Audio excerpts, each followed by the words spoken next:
Hey guys, it's Mike with We the People Outdoors, and we're here at another cemetery this week.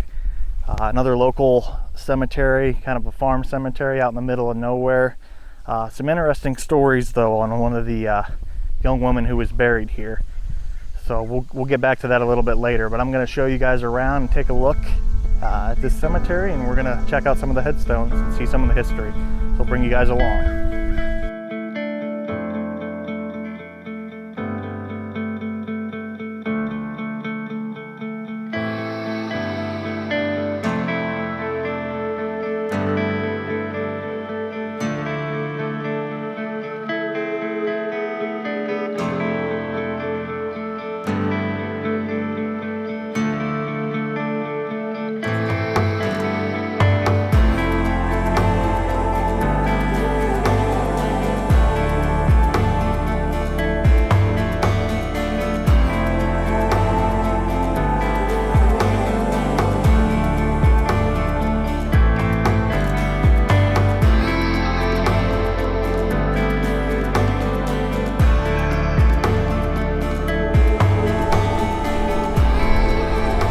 Here's an interesting one.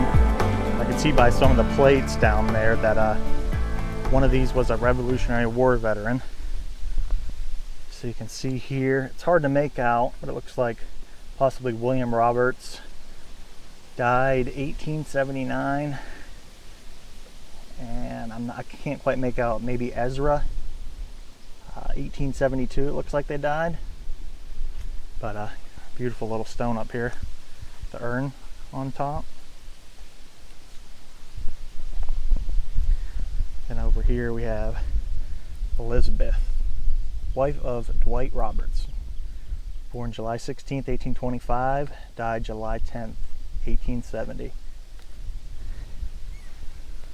It's just a beautiful little cemetery though where we're at, out in the middle of nowhere, Ohio. You can see how small it is. No longer used, but it's well taken care of for an older cemetery. We're gonna walk around, take a look at a couple of other stones. Here's another really nice stone, guys. Looks like not quite sure if the top was knocked off or it's supposed to be like that, but beautiful stone nonetheless. In memory of Lucinda T., wife of Ebenezer H. Bishop, died December 15th, 1849, in the 79th year of her life. You can see there's a couple other family members on here. Memory of Ebenezer Bishop here.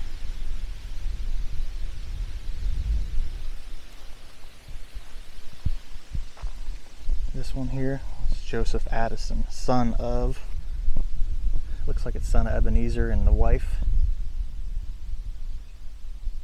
It's a nice little family headstone here. But you can see here some others that are worn and weathered, but it's another nice stone there. Hard to make out a lot of these. This one's fallen over completely. We'll keep going though. We're going to check out that one girl stone here soon. We'll get some backstory on it, but it's a really neat story. Tragic story, but it's real neat. So we'll go check that out here in a little bit. I don't know about you guys, but you know, my hobbies include metal detecting, bottle digging. You know, I like to look for arrowheads and stuff, but this is a really neat part of history too. When you can go and kind of some of the fields, you know, you're metal detecting old home sites.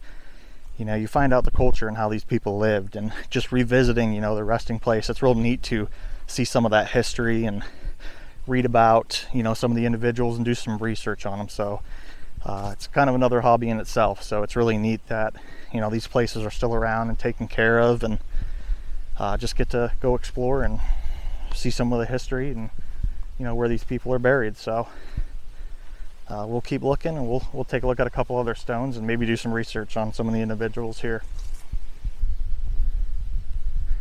All right, here we have a Civil War veteran here. We can tell by the the plaque down here, the GAR, Grand Army of the Republic, was formed after the Civil War. But this stone reads, Reuben Roberts, died November 10th, looks like 1865. Lucas O. Roberts. There's some additional material there, but not quite sure what it says, but that's just a pretty neat headstone there, being a Civil War veteran. Be interesting to find some more information on him possibly, and see where he served, and if he did die in battle, if that is indeed 1865, November 10th. I believe the Civil War was over by then, though. Looks like he was aged 71 years now that I can read that, so it's a pretty neat piece of history. We'll keep going. Now, if I had to guess on these stones up here up front, they're smaller, but you really can't make out any text on them anymore, but I would say that these were probably infants just by the size of the stone. It seems like in most cases that's where they are. They're the smaller stones in the cemetery, so it's too bad we can't read any information on any of these. But right at the front of the cemetery though, and it looks like there's about 4 of them here, kind of placed by one another, so makes you wonder the story behind these possible infant deaths here. Alright guys, well, right after we were looking at those smaller headstones up front, I did run across this, and this does also look like another child or infant grave here, a little bit nicer one, but you can see here on the stone it looks like there's a little floral decoration here. I believe it says Allie, A-L-L-I-E. It's really hard to make out the text here, but I'm assuming that would be another either infant or child death here. Can't make out when they had passed, but you can see, I'm not sure, maybe this might have been a family plot here. I can tell one of the smaller stones there says mother on it, and then there's just initials on these other ones here. But this Allie here, like I said, I'm sure she was probably a child or an infant here.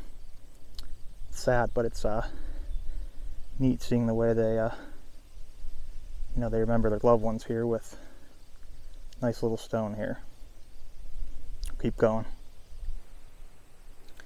Now I'm assuming here that there's more burials than what we're seeing from the headstones here. You can see on this last row here, there's quite a bit of space between that and the end of the cemetery here, and there's a couple more down there. If you can kind of see here, it looks like there is some depressions in the ground. Might be hard to see on camera, but I'm assuming that either the headstones were just too far decayed and broken up, and they aren't there anymore, or they could even be possibly buried. But I'm sure there's more than the headstones that we're seeing here, the burials. So unfortunately there's no list here of the records of the burials, but it's definitely an older cemetery. I haven't seen really anything into the 1900s. It all looks pretty old, so it hasn't been used for a long time. Alright guys, we're finally on the one stone that I was telling you that was really the main reason I was going to come here. I'll give you a little backstory here after this, but we're going to go ahead and read the stone here. This is actually a newer stone. The original stone is at the Historical Society, just to keep that for the record, but they did replace it with this newer stone here, but we're going to go ahead and read the stone.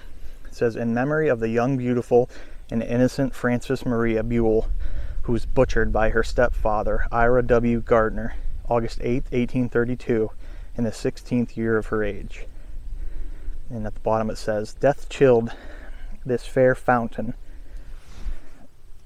ere sorrow had stained it. 'Twas frozen in the pure light of its course. But she sleeps till the sunshine of heaven unchains it to water that Eden where first was its source. But like I said, I'm not going to go ahead and try to relay the story now, but this girl was, I believe, like I said, she was murdered by her stepfather, and I believe that this gentleman here, Ira W. Gardner, who had murdered her, Francis, was the last public hanging in Trumbull County here. But I'm going to do a little bit more research, and we're going to dig into it and put a little history clip of that. But like I said, just a dark story, but it's just kind of a neat piece of history here. And the original stone is located at the Historical Society in town. But pretty dark story, but it's definitely kind of a neat one to come and see. So we're going to take a look just a little bit more and see what else we can find. We're going to head out of here. There's two really intricate stones here. It seems like these ones don't really hold up in the cemeteries that I've been at. You can see that's in many pieces, but you can see the etching on it here, kind of the detail. You can see the leaves, just the beautiful carving work on here. It looks like this one says in memory of Flora or Elora Skoll, who died, and I can't read the date. But you can see here just some of the etching here. It's beautiful. And there's another one over here with the same type of stone here. You can see the beautiful leaf work around the etching. This is what it says: in memory of widow Lucy Anderson, who died February 22nd, 1840, aged 67 years. So that's just a beautiful little stone. Unfortunately, it's in a lot of pieces, but you can tell all the hard work that went into carving that stone here. And I did read that some of the stones here were sourced out of the some of the local creeks and rivers. So it's neat to think that some of these may possibly be, locally sourced stone here. So that's another neat stone, real pretty stone. Let's keep going.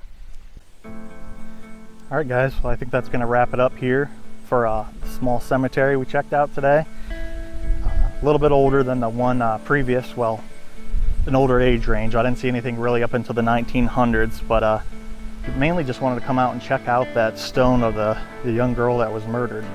I'd heard about that and just thought it'd be interesting to come out and check that out and read about the story. And like I said, we'll put a history clip up after this. A little bit more information maybe about the case and what had happened, dive into it a little bit more detail. But I hope you guys enjoyed coming along with me, and we'll see you guys on the next one. Thanks for watching. On August 8th, 1832, 16-year-old Maria Buell was stabbed to death in broad daylight by her stepfather, Ira West Gardner, in Gustavus Township. Gardner rented 200 acres of land from Frances Bidwell, directly west of the East Gustavus Cemetery. And like many others in Trumbull County at the time, he set out to farm. In the summer of 1832, allegations of abuse started to run rampant through the small community of Gustavus, which were later confirmed to be true by Maria in a conversation with Mr. Bidwell, stating that he, Gardner, had intercourse with her in a manner that would send him to the penitentiary. Questioned by Riverius, the allegations were true. Gardner did deny it. However, Maria's behavior seemed to tell a different story. Frequently running away from her home, often wailing about how her stepfather was after her, Maria's absence from home only made Ira angrier, and to family and friends made frequent threats of vengeance upon her return. The night of August 6th, Maria left home, and for the next 2 days, she stayed at a neighbor's house. In the meantime, Gardner continued to make threats against the poor girl's life, but soon stopped when persuaded by neighbors to let her come home whenever she pleased. Coaxed back home on August 8th with what appeared to be a sincere promise of freedom, as well as to obtain clothes, Maria was met at the front gate by her mother and stepfather. Speaking pleasantly to Maria, as soon as her mother was out of sight, Ira produced a butcher knife from his pocket without warning and stabbed her twice. The blade, which passed through her stomach and chest, mortally wounded the poor girl, and within 10 minutes of being stabbed, she passed away. Mr. Bidwell, who had been at Gardner's house at the time of the murder, witnessed Ira stab his stepdaughter, and after wresting the knife away from him, called for a constable. Ira was taken into custody that evening. The next day, he was transported to the Trumbull County Jail in Warren, where he would await trial. The trial, which began in October 1832 and lasted until August 1833, found Ira West Gardner guilty of murder in the first degree and sentenced to be executed. The execution was scheduled for November 1st in Warren and in front of a crowd of over 20,000 spectators, with some coming as far away as Cleveland or Pittsburgh. Ira West Gardner was the first and only man to have been publicly executed in Trumbull County. Denied a proper burial in both Kinsman Presbyterian Cemetery as well as East Gustavus, Gardner was laid to rest in a lowly, unmarked grave on the farm of his brother-in-law near Williamsfield, Ashtabula County. In contrast, Maria received a grand funeral and headstone, She's buried at the East Gustavus Cemetery within sight of where she lived. Her grave was topped with an elegant brownstone marker, adorned with the carvings of an urn under a weeping willow, a popular motif during the 1830s, as well as the carving of a flower and drapery. Her original headstone stood over her grave for almost 150 years.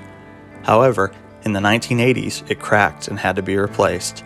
The original stone was relocated to the Township Hall behind a glass case. Her grave was soon marked by a new granite headstone, a close replica of the original.